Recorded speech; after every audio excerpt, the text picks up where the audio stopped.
Hello students, this is your class 7th and your chapter 2nd is going on atmosphere. In the last video we discussed introduction part of atmosphere. After that we discussed composition of the atmosphere, and now today we discuss here next topic, structure of the atmosphere. So now if we say structure of the atmosphere means हमारा जो atmosphere है it divided into different layers, तो उन different layers के बारे में बात करेंगे in the structure of atmosphere में. So nowadays a systematic knowledge about the atmosphere is made available to us by the radars and satellite. Means nowadays में हमारे पास जो atmosphere की knowledge है वो by the satellite और radars. रेडार्स एक waves होती हैं जिसके थ्रू हम चेक करते हैं एटमॉस्फेयर की नॉलेज, और सैटेलाइट भी स्पेस में छोड़े जाते हैं. ड्यू टू दैट हम चेक करते हैं नॉलेज अबाउट द स्पेस और अवर एटमॉस्फेयर का. So the temperature and the density of air is vary not only from place to place but also from season to season. हमारे atmosphere में जो temperature है और air है, ठीक है, वो प्लेस टू प्लेस वेरी करते हैं, वो वेरी करते हैं प्लेस टू प्लेस. तो यहाँ बोला गया है कि not only place to place but also season to season. हर एक सीजन में आपकी एयर की डेंसिटी और टेम्परेचर वेरी करते हैं place to place. So the atmosphere has a layered structure. That means हमारा एटमॉस्फेयर में जो एयर है उसको हमने लेयर में डिवाइड किया गया है. Each layer has different characteristics और एवरी लेयर की अपनी अपनी कैरेक्टरिस्टिक्स हैं, अपने फीचर्स हैं, उसके अकॉर्डिंग को डिवाइड किया गया है. The upper layer press down the lower layer. Means हमारे एटमॉस्फेयर की जो अपर लेयर है वो लोअर लेयर को प्रेस करती है बेटा. So the upper layer are less dense than the lower layer. तो अपर एयर जो है वो लेस डेंस है एज कम्पेयर टू लोअर से. लोअर में आपकी एयर ज्यादा डेंस है. So it is estimate that about 90% of the total mass of the atmosphere lie within the height of about 20 kilometre. हमने डिस्कस किया था यस्टरडे कि हमारा जो एटमॉस्फेयर है, सपोज करो जो आपने बात की थी कि हमारे अर्थ के surrounding all side blanket of air है जिसको नाम दिया था एटमॉस्फेयर का. ठीक है, ये सारा atmosphere means blanket of air that cover our earth surrounding all side. और ने व्हाट एस्टिमेट दैट था कि 10,000 किलोमीटर तक हमारा एटमॉस्फेयर है. उसके बाद हमने बात की थी कि हमारा 50% जो एटमॉस्फेयर लाई करता है विद इन द 5 किलोमीटर बेटा. ठीक है, तो आगे भी यहाँ बोला जा रहा है कि 90% जो हमारा एटमॉस्फेयर अवेलेबल है वो with in the 20 kilometre. 20 kilometre में ही 90% हमारा एटमॉस्फेयर लाई करता है. फर्दर आगे ओनली 10% इज दिया. दैट मींस कि हमारा जो एटमॉस्फेयर है वो near the earth face surface आपका डेंस है, और जैसे हम ऊपर की तरफ मूव करते जाते हैं, बर्ड साइड मूव करते जाते हैं, योर डेंसिटी ऑफ एयर या एटमॉस्फेयर आपका जो लेस होता जाता है. So the total extent of atmosphere on the basis of temperature and atmospheric pressure can be divided into 5 layers. On the basis of temperature and atmospheric pressure, इन दोनों के base पे हमारा जो एटमॉस्फेयर है उसको हमने 5 लेयर्स में डिवाइड किया है. One is troposphere, stratosphere, mesosphere, thermosphere and exosphere. तो वन बाय वन हम यहाँ पर डिस्कस करेंगे all the layers. Okay, so now we start here. First layer, troposphere. Okay, so just see here, this is your earth surface, this is your earth surface, and one side we assume कि this side is a pole or this side is a equator. Okay, because our earth like this, तो हमारा जो atmosphere है वो पोल पे narrow है और equator पे वाइड है. ये हमारा इक्वेटर है. इक्वेटर पे हमारी जो विड्थ है एटमॉस्फेयर की वो वाइड होती है और पोल पे नैरो होती है ड्यू टू अर्थ रोटेशन की वजह से. बिकॉज अर्थ हमारे रोटेट कर रही है on its axis west to east direction. तो ड्यू टू अर्थ रोटेशन की वजह से हमारा जो एटमॉस्फेयर वो इक्वेटर पे वाइड है और पोल पे नैरो है. ठीक है, तो that's why one side we assume is the pole और one is the equator. So first of all if we talk about location of the atmosphere, so firstly we talk about here troposphere. So troposphere is the most important layer of the atmosphere. तो हमारे atmosphere में suppose को this is earth surface, option जो move करें तो हमारा atmosphere बेटा, ठीक है। तो यहाँ हम 5 लेयर्स के बारे में बात करेंगे। तो सबसे जो इंपॉर्टेंट लेयर है वो ट्रोपोस्फियर की है, और ये सबसे लोएस्ट और सबसे डेंसेस्ट लेयर है ऑफ अवर एटमॉस्फेयर, ठीक है। तो मीन इसकी जो हाइट है ये वेरी करती है प्लेस टू प्लेस, मीन पोल पे ये नैरो है और इक्वेटर पे वाइड है। जैसे आपको मैंने पहले बताया कि ये पोल पे नैरो है, तो पोल पे है इसकी हाइट 8 किलोमीटर और इक्वेटर पे है 18 kilometre. So it is the first layer your troposphere. Troposphere this is your first layer, ये सबसे लोएस्ट लेयर है।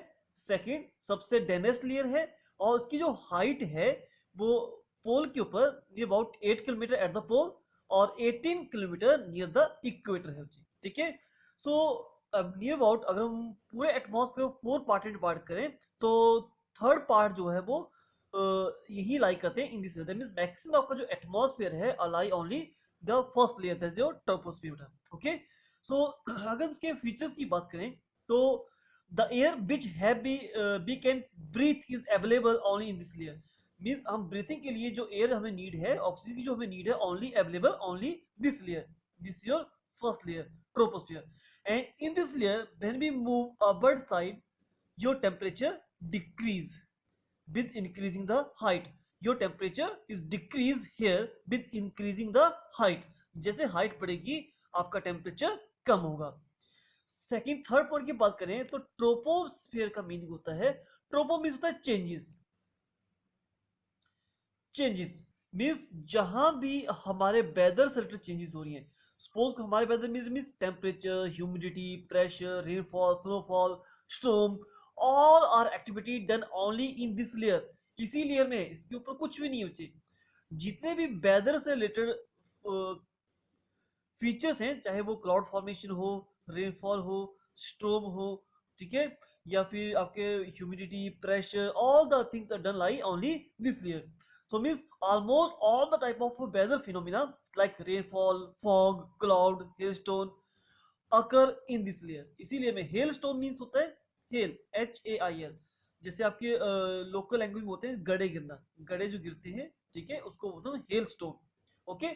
सो all the weather related activity सारी हो रही है इसी लेयर में हो रही है, ठीक है। और the water vapour and dust particle are found only in this layer. जो डस्ट पार्टिकल्स हैं और water vapour also present only in this layer, okay। So this layer is heated more from below than the above। means ये जो आपकी layer है इसमें temperature near the earth surface ज्यादा होगा, और जैसे डिस्टेंस बढ़ता जाएगा अपर साइड टेम्परेचर का कम होता जाएगा, डिक्रीज होता जाएगा। So upper limit of tropopause is known as tropopause. जो अपर लिमिट है ऑफ द ट्रोपोस्फियर, ये ट्रोपोस्फियर की जो अपर लिमिट है इसको ट्रोपोपॉज नाम दिया गया है, tropopause. Tropo means changes related to your weather, pause में स्टॉप हो जाना, ठीक है। तो जितने वेदर से रिलेटेड चेंजेस हो रही है वो यहीं तक है, इसके ऊपर नहीं है, यहाँ पर वो स्टॉप हो जाती है।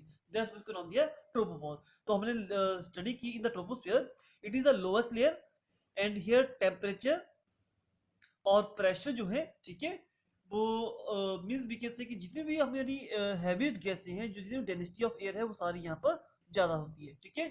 सो ये सबसे लोएस्ट और डेंसेस्ट पार्ट है, डेंसेस्ट लेयर है, और उसकी जो हाइट है 8 किलोमीटर एट द पोल और 18 kilometre near the equator, okay. और आफ्टर हमने डिस्कस किया कि जो ब्रीथिंग के लिए हमें एयर अवेलेबल है वो only in this layer. All the weather phenomena, चाहे हम बात करें रेनफॉल की, फॉग की, स्नोफॉल की, हेलस्टोन की, क्लाउड्स की, तो all are activity done only in this layer. Water vapour और dust particles also available only in this layer, ठीक है। और ये जो लेयर है ये नियर द सरफेस टेम्परेचर इसका ज्यादा होता है, जैसे डिस्टेंस बढ़ता जाता है when we move upward side according to height your temperature decrease होता है, ओके। और upper limit of this troposphere we call tropopause, okay। Second layer we start now here, your stratosphere। This is your second layer, the layer name stratosphere। Stratosphere its height near about 50 kilometre above the sea level। इसकी height जो है वो सी level से कितनी है, 50 kilometre, ठीक है। सो अब इसके हम फीचर्स की बात करें, ठीक है, तो यहाँ पे जो टेम्परेचर होता है in the lower part of this layer most constant, almost यहाँ पे जो टेम्परेचर होता है इक्वल रहता है, कांस्टेंट रहता है, ठीक है। So the air is generally thin, air यहाँ बहुत ही कम होती है, कोल्ड होती है एंड ड्राई होती है, ठीक है। सो यहाँ पे एक विंड मूव करती है जिसको हम जेट स्ट्रीम का नाम देते हैं, जेट स्ट्रीम, ठीक है, जो कि वेस्ट टू ईस्ट डायरेक्शन की तरफ मूव करती है, जेट स्ट्रीम, ओके।